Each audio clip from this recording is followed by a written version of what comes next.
Millions of Canadians are about to get hit with the biggest mortgage payment increase of their life. With 60% of mortgages set to renew by the end of next year and mortgage payments jumping by up to 35%, 2025 could bring real financial strain for homeowners. Meanwhile, borrowing is surging, debt levels are climbing, and regulators are rethinking how we qualify for a mortgage entirely. If that sounds confusing, don't worry. I'm breaking down the latest data to explain exactly what's happening in the mortgage market and how to protect yourself if you're buying, renewing, or refinancing in the months ahead. Real quick, if we haven't met, my name is Richard, a Canadian real estate agent who's passionate about helping you understand what's exactly going on in the housing market. This channel is all about breaking down Canadian real estate in a way that makes sense. So if that's something you want to stay on top of, hit the like and subscribe button so you don't miss out on the next video. So looking back on 2025, at least the first quarter, we've kicked it off with a huge surge in mortgage activity. Total mortgage orientations, including new purchases, renewals, and refinances, jumped 110%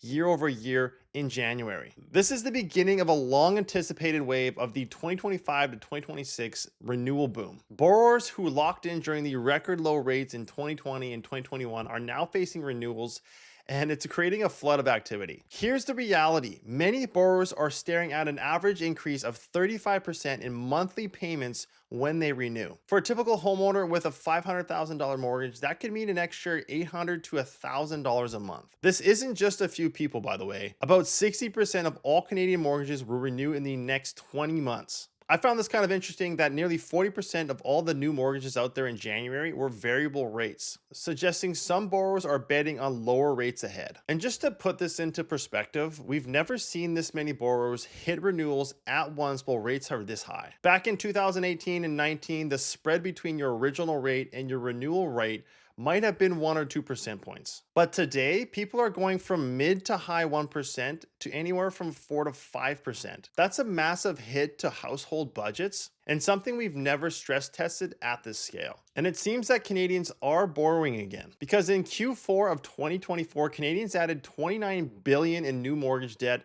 and another $9 billion in consumer debt. We're talking credit cards, line of credit, and auto loans. That pushed our household debt to GDP ratio to 100.4%, the highest among G7 countries. And total non-financial debt in Canada is now over 300% of GDP. In plain terms, Canada is incredibly sensitive to interest rate movements, which a small hike would create big financial pressures. Which brings me to my next point, which is the debt servicing appears to be better, but I'm not too sure, because the household debt service ratio actually dropped slightly in Q4 to 14.4% from 14.6%.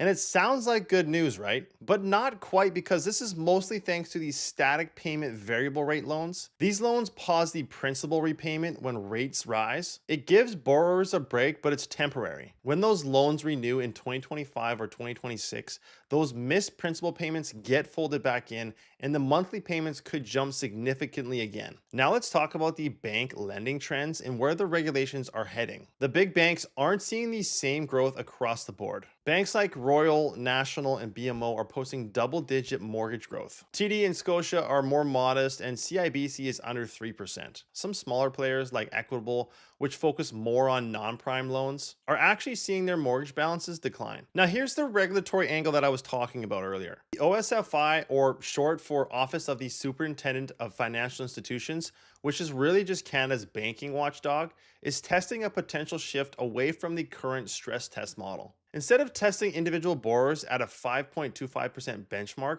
they're proposing a bank-level cap, where only 15% of a lender's new mortgages can exceed 450% loan-to-income ratio. If this rule does go into effect, it could reshape borrowing power, especially in expensive cities like Toronto or Vancouver. Even well-qualified buyers with good credit could find themselves shut out simply because their income doesn't scale with the home prices. This could tighten the market without raising rates, and it's something buyers need to be aware of when getting pre-approved this year. We've covered a lot here. And so what does this actually mean for you? Because with all this information, what should I be doing? If you're renewing in the next 6 to 12 months, here's your game plan. Review your current mortgage statement, know your balance, amortization, and remaining term. Get up to date with what's going on in your mortgage. And then run a scenario using today's rates just to see what payment would look like. And then lastly, talk to a mortgage broker now. There may be options to extend amortization, switch lenders, or blend and extend your rate.